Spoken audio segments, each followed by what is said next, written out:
여보, 미안해. 나 다시 선영이한테 가야 할 것 같아. 남편의 입에서 나온 그 한마디에 제 세상이 무너졌습니다. 10년이었습니다.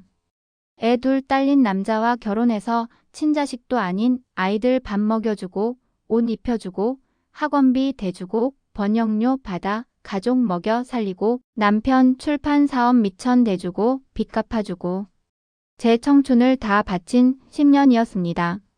그런데 그 남자가 이혼한 전처 그 여자가 외국에서 돈 벌어 부자가 되어 돌아오니까 저를 버리고 그 여자한테 가겠다는 겁니다. 아이들도 친엄마를 원한다면서요. 선영이가 내 빚 다 갚아준다면서요. 더 기가 막힌 건 제가 위장이혼까지 해준 사이에 벌어진 일이라는 겁니다. 남편 빚 때문에 집 지키려고 형식상 이혼했는데 그게 저한테 독이 될 줄은 꿈에도 몰랐습니다. 법적으로 우리는 남남이 되어버렸고 그 빈틈을 전처가 비집고 들어온 겁니다. 제가 뭘 잘못한 걸까요? 사랑했던 게 잘못인가요? 헌신했던 게 죄인가요? 어떻게 이런 일이 생긴 걸까요? 제 이야기를 들어주십시오. 이 억울함을, 이 분노를, 이 배신감을 누군가는 들어줘야 합니다. 5년 전 저는 프리랜서 번역가였습니다. 먹고 살기 바빴지만 제 일을 사랑했고 독립적인 삶에 만족하며 살았습니다. 고등학교 때 부모님 다 잃고 혼자 악착같이 살아왔지만 그래도 제 힘으로 밥벌이하며 사는 게 자랑스러웠습니다.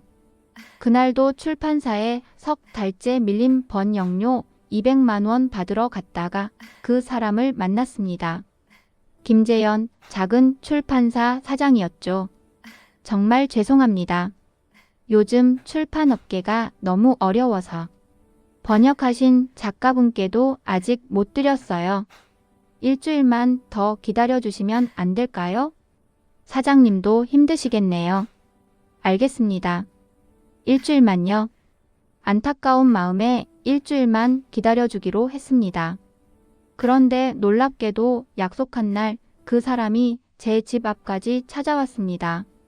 손에는 200만 원과 제가 번역한 책을 들고서 늦어서 정말 죄송합니다.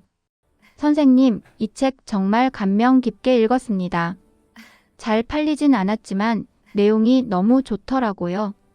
번역도 정말 훌륭하시고요. 아, 그렇게까지 말씀해 주시니 감사합니다. 책 좋아하세요? 저도 읽는 거 엄청 좋아하는데 다음에 차라도 한잔하면서 책 이야기 나눠요. 그날부터였습니다. 우연히 마주치고 함께 차를 마시고 책방을 함께 돌아다니며 이야기를 나누기 시작했습니다. 그 사람은 따뜻했고 책을 사랑했고 진솔했습니다. 2달쯤 지났을 때였습니다. 그 사람이 조심스럽게 말했습니다. 저 고백할 게 있습니다. 사실 저 이혼했고 초등학생 아들 2 혼자 키우고 있어요. 전처는 외국으로 떠났고 제가 혼자 애들 키우는데 솔직히 너무 힘듭니다. 일도 해야 하고 애들 돌봐야 하고 아이들이 엄마를 많이 보고 싶어 하겠네요. 처음엔 그랬죠. 전화도 해보고 편지도 보냈는데 아무 답이 없어요. 이제는 아예 포기한 것 같아요. 저도 재혼 생각은 전혀 없었는데 선생님 만나면서 마음이 흔들립니다. 이렇게 편한 사람은 처음이에요. 그의 솔직함이 좋았습니다. 외로움이 묻어나는 눈빛이 저와 닮았습니다. 저도 부모님 잃고 혼자 살면서 가족에 대한 갈망이 있었습니다. 선생님, 저랑 결혼해 주시면 안 될까요? 저 아이들 정말 잘 키울 자신 있습니다. 어려서 부모님 잃고 자라서 그런지 아이들한테 더 잘해주고 싶어요. 그리고 선생님도 공부만 하실 수 있게, 번역 일만 하실 수 있게 제가 다 뒷바라지 하겠습니다. 제가 능력 있습니다. 저 생각할 시간을 주세요. 물론이죠. 천천히 생각하세요. 고민했습니다. 밤새도록 고민했습니다. 다른 남자 아이들을 키운다는 게 쉬운 일은 아닐 테니까요. 하지만 그 사람의 진심이 느껴졌고 무엇보다 가족이 생긴다는 게 좋았습니다. 한 달 후 저는 답했습니다. 결혼하겠습니다. 아이들 잘 키울 자신 있어요. 정말요? 정말 고맙습니다. 후회 안 시켜드릴게요. 2달 후 우리는 결혼했습니다. 승환이와 승철이 두 아들을 만났습니다. 처음엔 경계하던 아이들도 제가 만들어준 밥을 먹고 제가 해준 숙제 검사를 받으며 점점 마음을 열었습니다. 새엄마, 오늘 학교에서 칭찬받았어요. 진짜? 우리 승환이 대단한데? 오늘 저녁엔 승환이가 좋아하는 돈가스 해줄까?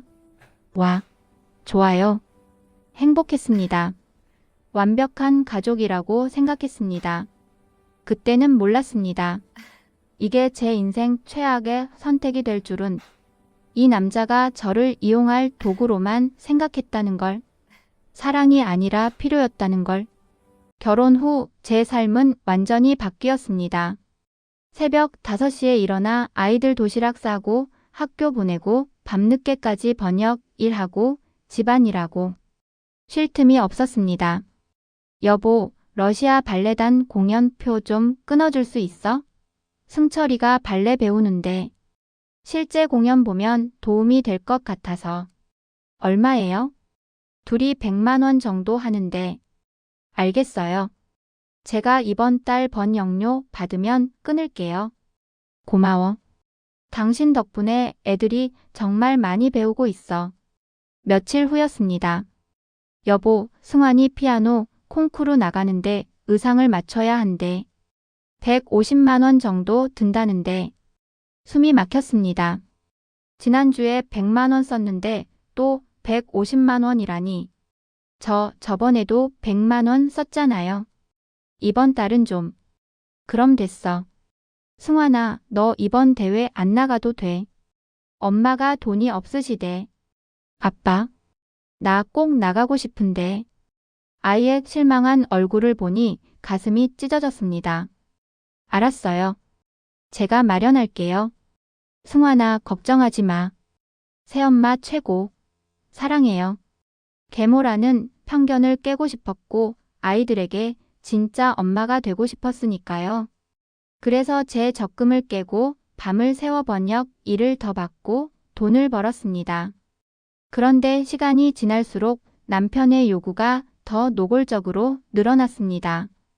여보, 프랑스에서 나온 희귀본인데 번역 의뢰가 들어왔어. 이거 대박 날 것 같은데 원서를 먼저 사야 해. 50만 원만 좀. 또요? 이번 주에만 벌써 200만 원 넘게 썼는데요. 이건 투자야, 투자. 나중에 다 돌려받을 거라고. 알겠어요. 역시 내 와이프. 고마워. 번역료는 다 가족 생활비로, 아이들 교육비로, 남편 사업 미천으로 나갔습니다. 남편은 출판사가 어렵다며 월급도 제대로 못 가져왔습니다. 미안해, 여보. 요즘 책이 안 팔려서 직원 월급 주기도 빠듯해. 조금만 참아줘. 내가 큰 프로젝트 하나만 성공하면 다 갚을게. 약속해. 그 말을 믿었습니다. 사랑하는 사람이니까요. 가족이니까요. 임신 소식을 들었을 때는 정말 기뻤습니다. 여보, 우리 아기예요. 우리 셋이 진짜 가족이 되는 거예요.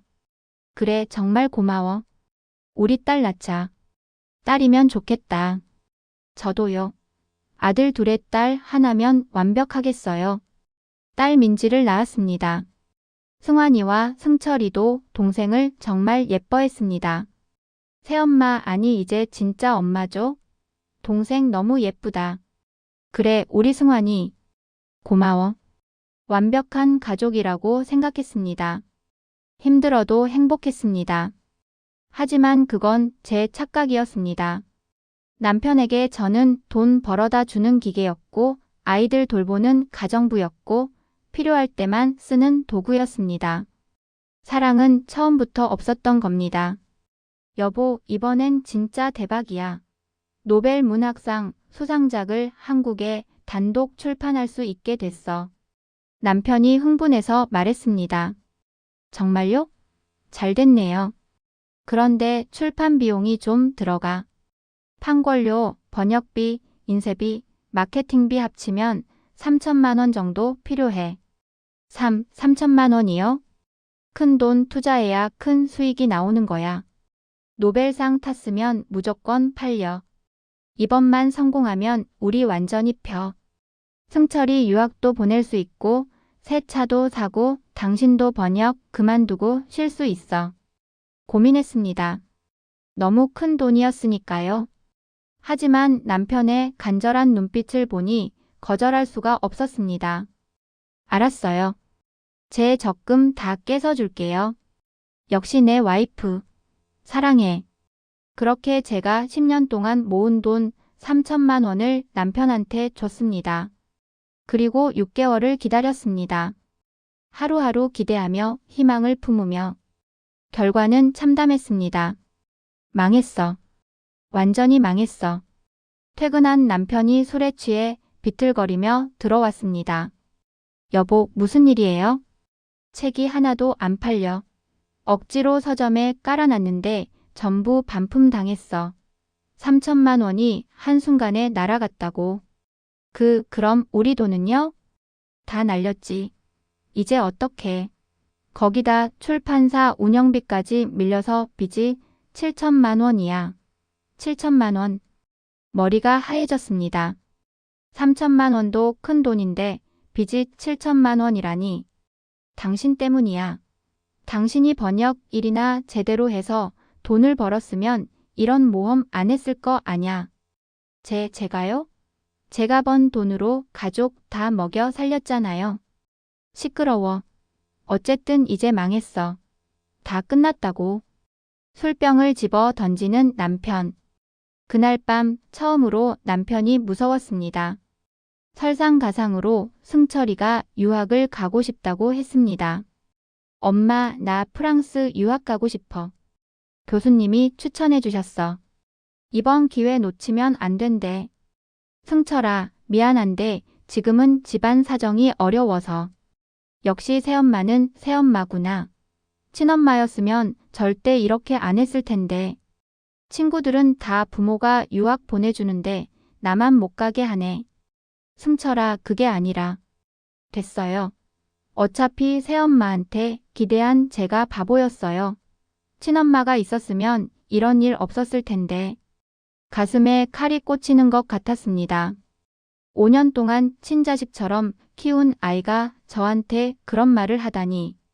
남편은 더 심했습니다. 당신 때문에 이렇게 됐어. 당신이 사업 판단 잘못했다면서 뭘 나한테 돈을 줬어. 책임져. 당신이 달라고 했잖아요. 노벨상이라면서 대박 난다면서. 그래도 말렸어야지. 당신이 똑똑하다면서 왜 못 말렸어. 빚쟁이들이 집으로 찾아왔습니다. 전화는 하루 종일 울렸습니다. 김재현 씨 댁 맞죠? 돈 언제 갚으실 겁니까? 이번 주까지 안 갚으시면 법적 조치 들어갑니다. 지옥이 따로 없었습니다. 밤마다 악몽을 꿨습니다. 제 인생이 무너지고 있었습니다. 이혼하자. 어느 날 밤 남편이 느닷없이 말했습니다. 뭐라고요? 진짜 이혼하는 거 아냐. 위장이혼이야. 서류상으로만. 무슨 소리예요, 대체? 남편이 차분하게 설명했습니다. 이혼하면서 이 집을 위자료로 제 명의로 넘기면 빚쟁이들이 집을 압류 못한다는 것이었습니다. 빚만 정리하면 바로 재혼 신고하면 돼. 하루 이틀이면 끝나. 다들 이렇게 해. 집 지키는 유일한 방법이야. 하지만 위험하지 않아요? 이혼하면. 아니야, 걱정하지 마. 우리 사랑하잖아. 서류 한 장이 뭐가 중요해? 당신도 민지랑 길거리에 나앉고 싶어? 승환이 승철이도 길거리에? 아이들 얼굴이 떠올랐습니다. 갓돌 지난 민지, 아직 어린 승환이와 승철이. 정말 다시 결혼할 수 있죠? 당연하지. 내가 당신 없이 어떻게 살아? 당신 믿어줘. 결국 동의했습니다. 가족을 지키기 위해서라면 뭐든 할 수 있다고 생각했습니다. 이혼 서류에 도장을 찍었습니다. 법원에 제출했습니다. 집은 제 명의가 됐습니다. 하지만 남편과 아이들은 그대로 함께 살았습니다. 봐, 아무 문제 없잖아. 조금만 기다리면 다시 결혼하는 거야. 걱정 마. 한 달이 지났습니다. 두 달이 지났습니다. 석 달이 지났습니다. 재혼 신고 이야기는 나오지 않았습니다. 여보, 언제 재혼 신고할 거예요? 아직은 안 돼. 빚쟁이들이 아직도 들쑤시고 다니잖아. 조금만 더 기다려. 급한 거 아니잖아. 우리 잘 살고 있는데. 하지만 불안해요. 법적으로 우리 남남이잖아요. 에이, 그런 거 신경 쓰지 마. 사랑이 중요하지. 서류가 뭐가 중요해? 불안했지만 믿을 수밖에 없었습니다. 5년을 함께 살았는데 설마 저를 버릴까요? 6개월이 지났습니다. 여전히 재혼 신고는 없었습니다. 그러던 어느 날 승환이가 신이 나서 말했습니다. 새엄마. 아니, 엄마. 엄마 왔대요. 응? 무슨 엄마? 친엄마요. 프랑스에서 돈 엄청 많이 벌어서 한국 왔대요. 아빠한테 연락 왔어요. 순간 온몸이 얼어붙었습니다. 내 친엄마가? 언제? 이번 주말에 온대요. 10년 만에 보는 거래요. 엄마가 우리 보고 싶어서 왔대요. 선물도 엄청 많이 사왔대. 아이들은 신이 나 있었습니다. 하지만 저는 이상한 불길함을 느꼈습니다. 온몸에 소름이 돋았습니다. 왜 하필 지금? 왜 하필 위장 이혼하고 나서? 그 불길함은 정확했습니다. 악몽의 시작이었습니다. 그날 현관벨이 울렸습니다. 애들아, 엄마다. 문이 열리고 한 여자가 들어왔습니다. 머리부터 발끝까지 명품으로 치장한 여자. 샤넬 백, 에르메스 스카프, 까르띠에 시계. 10년 전 빈손으로 나갔다는 그 여자가 완전히 다른 사람이 되어 돌아왔습니다. 승환아, 승철아, 엄마야. 엄마 보고 싶었지? 엄마. 아이들이 그 여자 품에 안겼습니다. 제가 5년 동안 키운 아이들이 제가 밤새 간호하고 도시락 싸주고 학원 데려다주고 숙제 봐주던 그 아이들이 우리 승환이 승철이 얼마나 보고 싶었는지 알아? 엄마가 너희 생각하면서 죽도록 일했어. 이제 엄마 부자야. 하고 싶은 거 다 해줄 수 있어. 진짜요, 엄마? 그럼. 승철아, 너 프랑스 유학 가고 싶다며? 엄마가 다 보내줄게. 승환아, 너도 원하는 거 다 말해봐. 피아노 더 배우고 싶어? 괜찮아. 엄마가 스타인웨이 피아노도 사줄 수 있어. 아이들 눈이 반짝였습니다. 돈 없어서 아무것도 해주지 못했던 저와는 달랐습니다. 그 여자가 저를 봤습니다. 아, 당신이 그 새엄마구나. 김재현 씨한테 들었어. 우리 애들 고생 많았죠? 근데 이제 괜찮아. 내가 왔으니까. 친엄마니까. 미안한데 나 재현이랑 얘기 좀 해야 돼. 애들아, 엄마가 사온 선물 방에서 뜯어봐. 닌텐도 스위치랑 아이패드 최신형 사왔어. 와, 진짜? 아이들이 방으로 뛰어갔습니다. 전처가 남편을 불렀습니다. 저는 거실에 남겨졌습니다. 혼자. 1시간이 지났습니다. 2시간이 지났습니다. 그들은 방에서 나오지 않았습니다. 마침내 문이 열렸을 때 남편의 표정이 이상했습니다. 당신 나 좀 봐. 방에 들어가자마자 남편이 말했습니다. 선영이가 다시 만나자고 했어. 뭐라고요? 애들 친엄마니까 가족이 다시 합치자고. 프랑스에 레스토랑 체인 10개나 갖고 있대. 나보고 같이 프랑스 가서 살자고. 미쳤어요? 지금 무슨 소리 하는 거예요? 나도 고민 많이 했어. 근데 애들 생각하면 친엄마잖아. 게다가 선영이는 돈도 많고 애들한테 뭐든 해줄 수 있어. 5년이에요.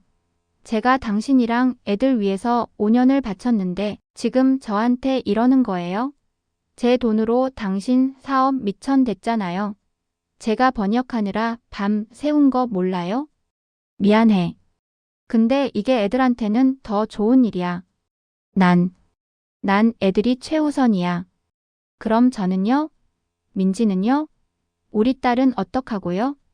민지는 당신이 키워. 당신 딸이잖아. 그 순간 세상이 무너졌습니다. 다음 날 아이들이 짐을 쌌습니다. 엄마, 우리 친엄마랑 살 거예요. 아빠도 가요. 승환아, 그동안 엄마가 잘못한 게 있었니? 아니요. 새엄마 잘해줬어요. 근데 역시 친엄마가 좋아요. 친엄마가 진짜니까요. 승철이 너도? 네. 새엄마는 착했지만 친엄마는 다르잖아요. 친엄마는 피로 연결됐잖아요. 그리고 프랑스 가면 유학도 할 수 있고 하고 싶은 거 다 할 수 있대요. 5년이 한순간에 무너졌습니다. 제가 키운 아이들이 저를 버렸습니다. 새벽에 일어나 도시락 싸주고 아플 때 밤새 간호하고 학원비 대주려고 번역 일 더 받고 그 모든 게 무용지물이었습니다. 재현 씨, 정말 가는 거예요? 어쩔 수 없잖아. 애들이 원하는데. 당신은요? 당신 의견은 없어요? 당신이 저한테 사랑한다고 했잖아요. 결혼하자고 먼저 말한 사람이 누구예요? 남편이 고개를 돌렸습니다. 솔직히 말할게. 선영이가 내 빚 7천만 원 다 갚아준대. 그리고 프랑스 가면 나도 새로 시작할 수 있어. 출판사 다시 차릴 수도 있고. 제가 당신 빚 갚으려고 얼마나 고생했는데요. 위장 이혼까지 해줬잖아요. 제 인생 걸었다고요. 그건 고마워. 근데 이제는 선영이가 더 나은 선택이야. 돈도 많고 애들 친엄마고. 당신 정말 인간이에요? 사람이 이럴 수 있어요? 미안해. 이 집은 당신 명의니까 당신이 살아. 그게 위자료야. 시세로 치면 3억이니까 충분하잖아. 위자료? 5년 헌신한 게 집 한 채예요? 제 청춘은요? 제가 당신한테 쏟아부은 돈은요? 그럼 더 뭘 원해? 난 가난뱅이고 빚쟁이였어. 당신한테 줄 게 집밖에 없어. 처음부터 저를 이용한 거죠? 돈 벌어다 주는 기계로 쓴 거잖아요. 생각하기 나름이지. 어쨌든 결정했어. 남편과 아이들이 집을 나갔습니다. 전처의 벤츠를 타고서. 아이들은 뒤도 안 돌아봤습니다. 민지를 안고 멍하니 서 있었습니다. 엄마, 오빠들은요? 아빠는요? 오빠들은 잠깐 여행 간 거야. 하지만 알고 있었습니다. 다시는 안 돌아올 거라는 걸. 그날 밤 혼자 울었습니다. 목이 쉬도록 눈이 퉁퉁 붓도록 울었습니다. 세상이 끝난 것 같았습니다. 숨을 쉴 수가 없었습니다. 며칠 뒤 서류 한 장이 배달됐습니다. 집 소유권 이전 청구서. 전처 명의로. 손이 떨렸습니다. 이게 대체 뭔가요? 전화를 걸었습니다. 재현 씨, 이게 무슨 짓이에요? 아, 그거? 선영이가 집을 사고 싶대. 시세대로 3억 줄 테니까 팔아. 미쳤어요? 이게 제 집인데요. 위자료로 받은 거라고요. 위장 이혼이잖아. 원래 내 집이었어. 그럼 재혼 신고부터 하세요. 그게 먼저잖아요. 재혼? 나 선영이랑 다음 달에 재혼해. 프랑스에서. 전화기를 떨어뜨릴 뻔했습니다. 모든 게 계획된 거였습니다. 처음부터. 저와 남편, 전처가 삼각 테이블에 마주 앉았습니다. 조정위원 두 분이 서류를 검토하고 있었습니다. 청구인 측에서는 위장이혼이라고 주장하시는데 이에 대한 증거가 있습니까? 빚 때문에 어쩔 수 없이 서류상으로만 이혼했어요. 저희는 계속 부부로 같이 살았고 이혼 후에도 관계를 유지했습니다. 피청구인 측 의견은 어떻습니까? 남편이 냉정하게 말했습니다. 위장이혼이 아닙니다. 정식으로 합의 이혼했습니다. 서류에도 다 나와 있잖아요. 거짓말이에요. 당신이 먼저 위장 이혼하자고 제안했잖아요. 집 지키려고 그러자고 했잖아요. 증거 있어요? 녹음이라도 해놨어요? 심장이 멎는 것 같았습니다. 녹음도 문자도 증거가 아무것도 없었습니다. 사랑하는 사람을 어떻게 의심하겠습니까? 믿었으니까요. 전처가 끼어들었습니다. 제 전 남편이 외도했어요. 저 여자랑. 제가 이혼 요구했고 남편이 받아들인 겁니다. 뭐라고요? 제가 언제 외도를 했어요? 10년 전부터 관계 있었잖아요. 우리 이혼하자마자 바로 결혼했으니까. 그게 증거 아닙니까? 그건 이혼 후에 만난 거예요. 당신이 먼저 집 나갔잖아요. 조정위원이 서류를 넘겼습니다. 위장이혼이라 할지라도 당사자 간 합의가 있었고 이혼 신고가 접수된 이상 법적으로는 유효한 이혼입니다.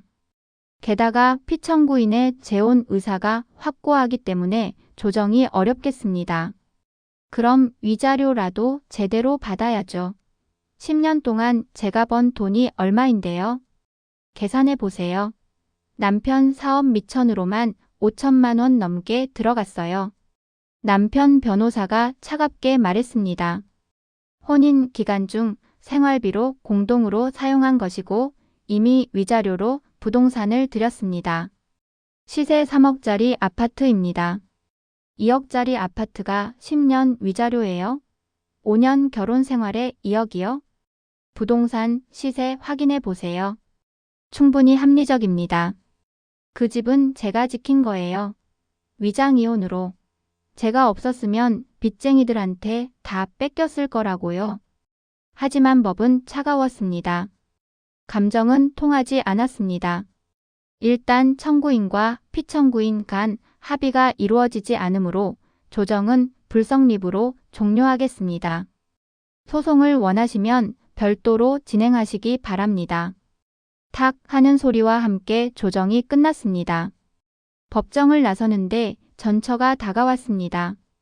언니, 5년 동안 우리 애들 돌봐줘서 정말 고마워요. 그 보답으로 집 3억 5천에 살게요. 시세보다 5천 더 얹어줄게요. 당신, 처음부터 이게 목적이었죠? 계획한 거죠? 뭐가요? 난 그냥 내 가족 되찾은 것뿐인데? 그리고 언니도 나쁘지 않잖아요. 집도 생기고. 이게 사람이 할 짓이에요? 세상이 원래 그런 거예요, 언니. 사랑? 헌신? 그런 거 돈 앞에서는 아무것도 아니에요. 그 여자의 미소가 악마 같았습니다. 온몸이 부들부들 떨렸습니다. 집을 팔았습니다. 3억 5천을 받았습니다. 하지만 남편이 제 명의로 몰래 만든 신용대출 1억과 카드빚 3천만 원을 갚고 난이 2억 2천이 남았습니다. 그것도 몰래 제 명의로 빚을 만들다니. 끝까지 저를 이용한 겁니다. 작은 투룸 전세를 얻었습니다. 1억 5천만 원. 남은 돈 7천만 원으로 민지와 둘이 살아가야 했습니다. 엄마, 오빠들은 언제 와요? 아빠는요? 오빠들은 친엄마랑 행복하게 살 거야. 아빠도. 우리는요? 우리는 안 행복해요. 딸을 꼭 안았습니다. 눈물이 왈칵 쏟아졌습니다. 미안해, 민지야. 엄마가 잘못 선택해서. 엄마가 바보여서. 아니에요. 엄마 바보 아니에요. 엄마 최고예요. 고마워, 우리 딸. 엄마가 꼭 행복하게 만들어줄게. 약속해. 번역 일을 다시 시작했습니다. 예전 출판사 사장님들이 도와주셨습니다. 힘내세요, 선생님. 선생님, 실력이면 충분히 다시 일어설 수 있어요. 제가 일 많이 보내드릴게요. 밤낮 없이 일했습니다. 민지 재우고 나서 새벽 3시까지 번역하고 아침 6시에 일어나 민지 밥 먹이고 어린이집 보내고 다시 일하고 쓰러질 것 같았지만 버텼습니다. 딸을 위해서라도 무너질 수 없었습니다. 6개월이 지났습니다. SNS에서 우연히 승환이 계정을 봤습니다. 프랑스 에펠탑 앞에서 찍은 사진. 행복한 미소. 댓글에는 친엄마랑 행복해. 가슴이 찢어졌습니다. 하지만 원망하지 않기로 했습니다. 아이들도 피해자니까요. 1년이 지났습니다. 제 번역서 잃어버린 시간을 찾아서가 베스트셀러가 됐습니다. 인쇄로 8천만 원이 들어왔습니다. 밤새 울며 번역한 책이었습니다. 민지야, 엄마가 약속했지? 우리 꼭 행복하게 살 거라고. 응. 엄마랑 나는 행복해. 그래, 우리 둘이면 충분해. 그날 밤 마지막 일기를 썼습니다. 사랑한다고 믿었던 사람에게 배신당하고 10년을 헌신한 삶이 무너졌습니다. 하지만 이제 알았습니다. 진짜 사랑은 조건이 없다는 것을, 진짜 가족은 이용하지 않는다는 것을, 진짜 행복은 돈이 아니라 마음에서 온다는 것을. 김재현, 당신은 결국 돈을 선택했습니다. 하지만 나는 사랑을 선택합니다. 민지에 대한 사랑, 나 자신에 대한 사랑. 당신들이 프랑스에서 돈으로 행복을 살 때 나는 여기서 진짜 행복을 만들어갈 겁니다. 그게 내가 당신들한테 줄 수 있는 최고의 복수니까. 창밖에 아침 해가 떠올랐습니다. 민지가 잠결에 제 손을 꼭 잡았습니다. 엄마, 사랑해. 나도 사랑해, 우리 딸. 새로운 시작이었습니다. 이번엔 진짜 행복을 위한